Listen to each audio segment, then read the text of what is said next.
आज हम इस सेशन के अंदर बात करेंगे कि आजकल आपने सुना ही होगा कि म्यूचुअल फंड सही है, हर जगह चल रहा है कि म्यूचुअल फंड सही है, टीवी में कैंपेन चल रहा है, सोशल मीडिया में हर जगह ये चर्चा हो रही है कि म्यूचुअल फंड सही है। लेकिन कौन सा सही है? मेरे लिए कौन सा म्यूचुअल फंड सही है, ये मुझे कौन बताएगा? अगर कोई नहीं है बताने के लिए, तो मैं खुद कैसे उसको एनालाइज कर सकता हूँ कि मेरे लिए कौन सा म्यूचुअल फंड सही है? अगर आपको नहीं पता है कि आपके लिए कौन सी सही है, तो आप उसको देख सकते हैं इस वीडियो के माध्यम से, या इस सेशन में जो भी डिस्कस करेंगे, आपको इससे बेटर अंडरस्टैंडिंग मिलेगी कि मेरे लिए कौन सा म्यूचुअल फंड सही रहेगा। तो दोस्तों, चलिए कैसे स्टार्ट करते हैं। जैसा कि आप जानते हैं, मेरा नाम धर्म राजपूत है। मैं एमपी द्वारा सर्टिफाइड म्यूचुअल फंड डिस्ट्रीब्यूटर हूँ। साथ ही साथ मैं पीएफपी हूँ, फाइनेंस प्रोफेशनल, एंड सीएफपी हूँ, सर्टिफाइड फाइनेंशियल गोल। तो जैसा कि आज हमारा टॉपिक है कि म्यूचुअल फंड सही है, बट विच वन, कौन सा सही है हमारे लिए म्यूचुअल फंड, आज पूरा हम ये देखने वाले हैं। लेकिन उससे पहले आपसे मैं क्वेश्चन करना चाहता हूँ। हम मुझे एक सवाल का जवाब दीजिए। क्या आपने कभी म्यूचुअल फंड में निवेश किया है?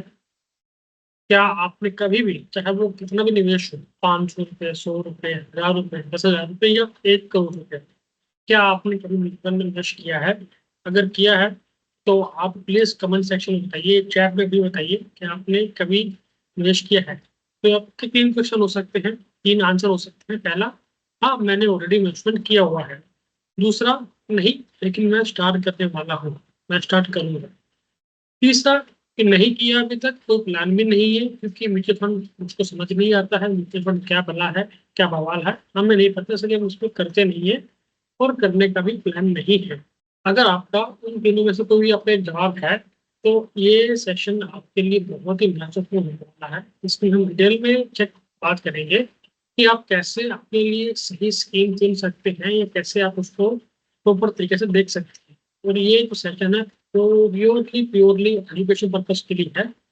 कोई भी इन्वेस्टमेंट एडवाइस या कोई भी चीज की सलाह या मशवरा कुछ भी नहीं है। सिर्फ आपको एजुकेट करने के लिए मैं ये सेशन कर रहा हूँ। तो प्लीज, इन्वेस्टमेंट करने से पहले अपने एमएफटी से या फाइनेंशियल एडवाइजर से तो बात कीजिएगा, उसके बाद में इन्वेस्टमेंट कीजिएगा।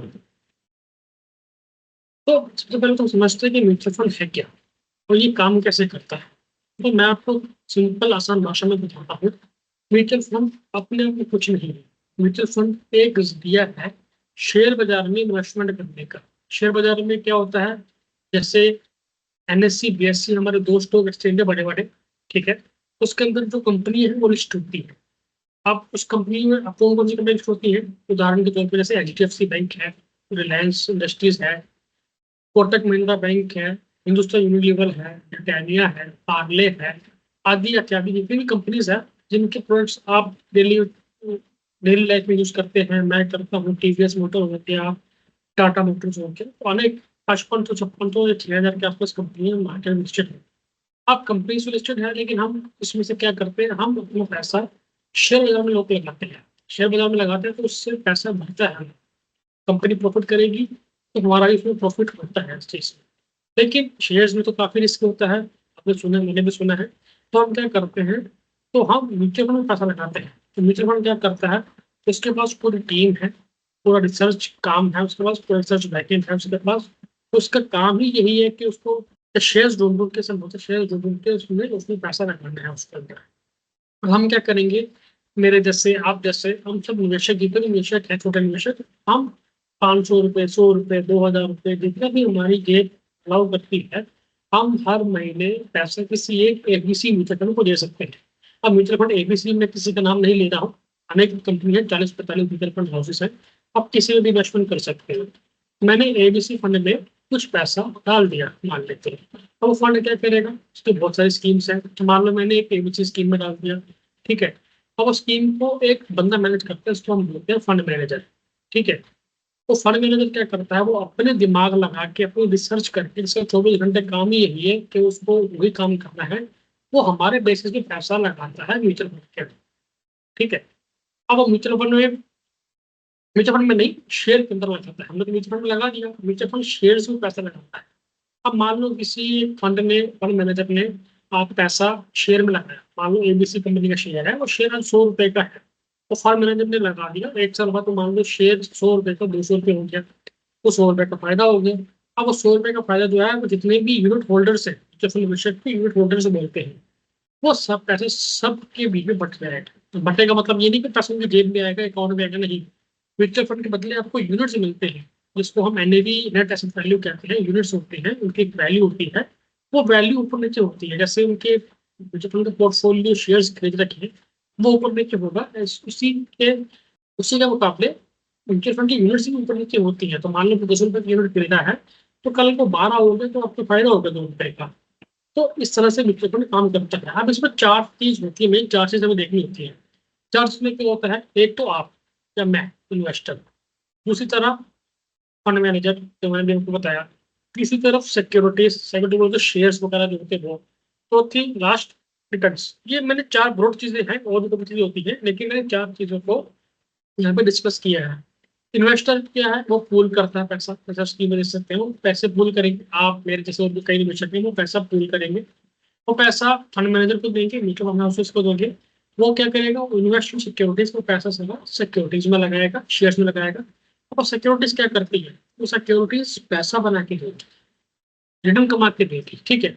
वो जब रिटर्न कमाया तो रिटर्न क्या करेंगे म्यूचुअल फंड? वो रिटर्न बैक कर देगा, पास बैक टू इन्वेस्टर्स। हम प्रॉफिट बुक करेंगे तो पैसा हमारे पास आ जाएगा, या एनएवी जो है हमारा ऊपर नीचे होता रहेगा। तो ब्रॉडली इस तरह म्यूचुअल फंड काम करता है। तो आई होप आपको थोड़ी अंडरस्टैंडिंग पता लगती होगी कि म्यूचुअल फंड इस तरह से काम करता है। देखिए, म्यूचुअल फंड स्कीम्स कई प्रकार की होती हैं। जैसे मैंने आपको बताया 40-45 कैटेगरीज है, ठीक है। अब आप स्क्रीन पे देख सकते हैं कि there are so many categories. आप स्क्रीन पे देख सकते हैं लार्ज कैप है, मिड कैप है, स्मॉल कैप है, फ्लेक्सी कैप है, मल्टी कैप है, large mid value, contra focus, sector, thematic में भी अनेक कैटेगरीज हैं। आप पूछ नहीं सकते, सोच नहीं सकते। फिर आप देखिए डिविडेंड यील्ड है, ईएलएसएस है, overnight liquid, short term money market, medium fund, medium to long duration, dynamic PSU, floating, yield, conservative, hybrid, dynamic asset allocation, multi asset, और इतने सारे फंड है। टोटल अभी के टाइम पे मेरे पास 40 से प्लस कैटेगरीज है। मैं स्कीम्स की बात नहीं कर रहा हूँ, मैं कैटेगरीज की बात कर रहा हूँ। इतनी कैटेगरीज हमारे पास अवेलेबल है। अब स्कीम्स की बात करेंगे तो लगभग 1400 से ज्यादा स्कीम हमारे पास एज ऑफ अप्रैल अवेलेबल है। अभी तक बात करें 2024 में तक 52 नई स्कीम्स का एनएफओ आ चुका है। तो आप मान सकते हैं कि अप्रैल तक जो भी थी, अभी और भी काफी एनएफओ आए हैं, तो ये लगभग मुझे लगता है कि 1500 के आसपास हम पहुंच गया हो, क्योंकि हमने अप्रैल डाटा लिया है। 1400 स्कीम्स, 42 कैटेगरीज, और 45-40 म्यूचुअल फंड फोर्सेस। अब इनमें से आप कैसे ढूंढेंगे कि उस फंड में पैसा लगाएंगे, क्या करेंगे? तो ये काफी एक्सपीरियंस वाला काम है। तो इसलिए बेस्ट रहता है कि आप किसी एनएफडी के साथ काम कीजिए या किसी एडवाइजर के साथ काम कीजिए। अगर आप जॉब कर रहे हैं, बिजनेस कर रहे हैं, तो उस तरीके से काम नहीं दे टाइम नहीं दे पा रहे हैं, तो हाईली सजेस्ट किया जाता है कि आप किसी एनएफडी के साथ काम करें या एडवाइजर के साथ काम करें। लेकिन फिर भी अगर आपको खुद ही करना है, तो आप उसको सही तरीके से कीजिए, गलत तरीके से मत कीजिए। आप सही तरीका मतलब ये होता है कि प्रॉपर तरीके से आपको उसको करना चाहिए। आज हम इस वीडियो में 3 तरह के चीजें कवर करने वाले हैं। तो सबसे पहले तो ये है कि आपको एक क्वेश्चन अपने आप से पूछना है कि जैसे मैंने आपको बताया कि कौन से म्यूचुअल फंड आपके लिए सही है, ठीक है। लेकिन आपको नहीं पता, लेकिन आपको सबसे पहले ये पूछना है कि मैं इन्वेस्टमेंट कर क्यों रहा हूँ। Start with why. Why are you investing? Why I am investing? ये सवाल आपको पूछना है। क्या आप जो इन्वेस्टमेंट कर रहे हो उसके पीछे कोई कारण है, कोई गोल है, क्या पर्पस है उसका? तो वो चीज़ आपको देखनी है। अब अगर आपको ये भी नहीं पता है कि आप कैसे वाई से स्टार्ट करें, तो मैं आपको आज 3 क्वेश्चन बताऊंगा। आपको उन 3 सवालों का जवाब पता है आपको देना है। उससे आपको बेटर अंडरस्टैंडिंग मिल जाएगी कि मैं क्यों आया हूँ म्यूचुअल फंड में इन्वेस्टमेंट करने के लिए, और मुझे क्या क्या चीज़ें देखनी पड़ेगी इस चीज़ के अंदर। तो सबसे पहली चीज़ इसके अंदर आती है कि 3 चीज़ें मैंने बताई, 3 चीज़ें हैं। तो पहली चीज़ हमारे पास आती है सेफ्टी, ठीक है। हमें इन्वेस्टर्स को हमें क्या पहली चीज़ चाहिए? हमें अपने पैसे का सेफ्टी चाहिए, ठीक है। सेफ होना चाहिए पैसा, मतलब नुकसान नहीं होना चाहिए, ठीक है। म्यूचुअल फंड में जो नुकसान की बात आती है वो अलग है। मैं नुकसान मतलब परमानेंट लॉस की बात कर रहा हूँ कि एकदम जैसे पोंजी स्कीम हो गई, सहारा का स्कैम हो गया, तो स्कैम हो रहा है वो, वहां से हमारा पैसा प्रोटेक्ट होना चाहिए। एक सेफ्टी, पहली चीज हमारी सेफ्टी हो गई। दूसरी, रिटर्न्स, हमारा पैसे पे रिटर्न अच्छा बनना चाहिए। महंगाई दर 7% का है, बढ़ना चाहिए एवरेज में। तो हमारा पैसा 7% से ज़्यादा बनना चाहिए, रिटर्न्स भी हमारा अच्छा बनना चाहिए। ये भी एक हमारी बेसिक नीड है इन्वेस्टर्स की। तीसरा, लिक्विडिटी। जब चाहूँ तब पैसा मैं निकाल सकूँ। काफी लोग क्या करते हैं, वो रियल एस्टेट में इन्वेस्टमेंट कर देते हैं। ठीक है, मतलब कि मान लो उनके पास 1 करोड़ रुपया है, तो 1 करोड़ रुपये से उनको 80 लाख रुपये घर ही होगा, 10-20 लाख रुपए म्यूचुअल फंड या एफडी में उनके पास होंगे। लेकिन भगवान न करे कभी उनको इमरजेंसी पैसे की जरूरत आ पड़ी, या कुछ ऐसे सर्कमस्टेंसेस बन गए कि उनको अर्जेंट पैसा चाहिए और 80 लाख रुपया ही चाहिए, तो मान लो 20 लाख तो उनके पास ऑलरेडी है, वो वहां से जुगाड़ कर लेंगे। लेकिन वो बाकी का 60 लाख रुपए कहाँ से लाएंगे? तो अपना घर बेचना पड़ेगा। अब आप मुझे बताइए कि क्या 3 दिन के अंदर आप अपना घर या प्रॉपर्टी या इन्वेस्टमेंट के लिए प्रॉपर्टी है, आप क्या 3 दिन के अंदर उसको बेच सकते हो? तो आपका answer, majority of your answer is no. आप नहीं बेच पाओगे, दिस इज इलिक्विड एसेट्स। आपको कोई ग्राहक ही नहीं मिलेगा खरीदने के लिए, कहाँ बेचोगे? जो दाम है वो दाम नहीं मिलेगा, तो इलिक्विड हो गया। तो हमें ये 3 चीजें हमें नजर रखनी चाहिए कि सेफ्टी, रिटर्न से लिक्विडिटी हमारे पास हमारे इन्वेस्टमेंट में होनी चाहिए। अब ये सारी चीजें आपको सिर्फ एक जगह मिल सकती है, और वो है म्यूचुअल फंड। अब इसके लिए भी हमारे पास म्यूचुअल फंड अलग अलग तरह की स्कीम्स होती है। जैसे अगर आपको सेफ्टी देखनी, सेफ्टी में हमारे पास डेट म्यूचुअल फंड आते हैं। डेट मतलब मनी मार्केट बॉन्ड्स, जिसे हम कहते हैं डिबेंचर्स कहते हैं, वो वाले म्यूचुअल फंड्स। हमें रिटर्न देखना है तो बस इक्विटी म्यूचुअल फंड्स है, और बहुत अच्छा पैसा बना के दिया है इक्विटी म्यूचुअल फंड्स में। लिक्विडिटी देखने में, लिक्विड फंड है। वैसे तो म्यूचुअल फंड में भी, इक्विटी फंड में भी और डेट में लिक्विडिटी रहती है, 3 दिन में पैसा लगा सकते हो। लेकिन आपको जब लिक्विडिटी के लिए पैसा डालना है, या मुझे हर रोज पैसा निकालना होता है 2-3 दिन में, मुझे लिक्विडिटी ही चाहिए, पैसा ऊपर नीचे ना हो, तो लिक्विड फंड हमारे पास अवेलेबल है। दे रहा है लिक्विड फंड्स, यहाँ पे आपको अच्छा रिटर्न मिल जाता है, मोस्ट बैंक जैसा मिल जाता है। सेविंग बहुत ज्यादा होता है, एफडी थोड़ा कम होता है, और लिक्विडिटी भी रहती है, कभी पैसा निकाल सकते हो, कोई दिक्कत वाली बात है नहीं। तो ये 3 चीजें जो है म्यूचुअल फंड हमें प्रोवाइड करता है, जो बेसिक मुझे लगता है कि बेसिक इंसान को तो चाहिए होता है। ठीक है, अब बात करते हैं, जैसे मैंने बताया, आपकी हर एक नीड के लिए, जो भी नीड्स है, mutual fund is the best. मुझे लगता है, हो सकता है आपको ना लगे, लेकिन मुझे ऐसा लगता है कि म्यूचुअल फंड आपके लिए, या आपके लिए क्या, मेरे लिए, सबके लिए म्यूचुअल फंड जो एक ऐसा प्रोडक्ट है जो हर एक नीड को फुलफिल करता है। ठीक है, तो क्वेश्चन ये है हमारा कि लेकिन म्यूचुअल फंड तो ठीक है, कौन सा वाला मेरे लिए कौन सा सही है, तो ये तो आपने बताया नहीं है अभी तक। तो आपके लिए कौन सा सही मुझे भी नहीं पता, लेकिन हम उसको एनालाइज कर सकते हैं कि आपके लिए कौन सा सही है। तो बेस्ड ऑन 3 क्वेश्चंस, आपको कोई भी स्कीम खरीदने से पहले, इन्वेस्टमेंट करने से पहले 3 सवाल आपको खुद से पूछने हैं। ठीक है, पहला सवाल ये है कि what is my risk profile?